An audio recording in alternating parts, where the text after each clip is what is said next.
5 মাস ধরে ঝুলে আছে 43তম বিসিএস এর 227 প্রার্থীর গেজেট।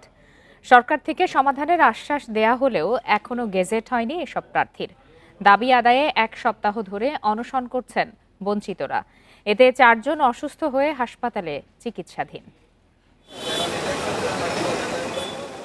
43তম বিসিএস এর প্রিলিমিনারি লিখিত ও মৌখিক পরীক্ষা শেষে 2023 সালের 26 ডিসেম্বর 2163 জনকে নিয়োগের সুপারিশ করে সরকারি কর্ম কমিশন।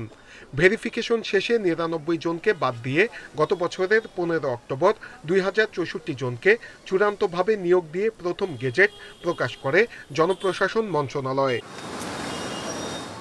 আবার 30 ডিসেম্বর ওই প্রজ্ঞাপন বাতিল করে প্রথম সুপারিশকৃত 2163 প্রার্থীর মধ্য থেকে স্বাস্থ্য পরীক্ষায় অনুপস্থিত 40 জন এবং গোয়েন্দা সংস্থার প্রতিবেদন বিবেচনায় সাময়িকভাবে অনুপযুক্ত 227 জন সহ 267 জনকে বাদ দিয়ে 1896 জনকে নিয়োগের দ্বিতীয় প্রজ্ঞাপন জারি করে জনপ্রশাসন মন্ত্রণালয়।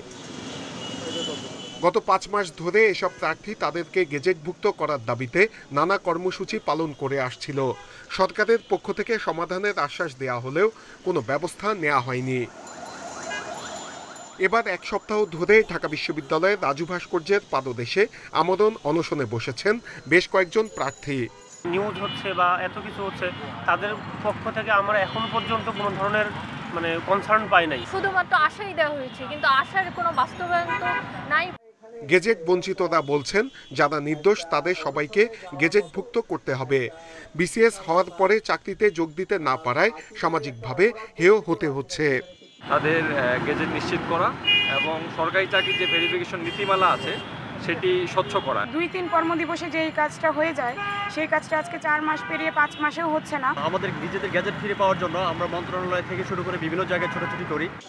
শিক্ষকরা বলছেন, নিরপরাধদের চাকরি থেকে বঞ্চিত করা জুলাই গণঅভ্যুত্থানের চেতনার সাথে সাংঘর্ষিক।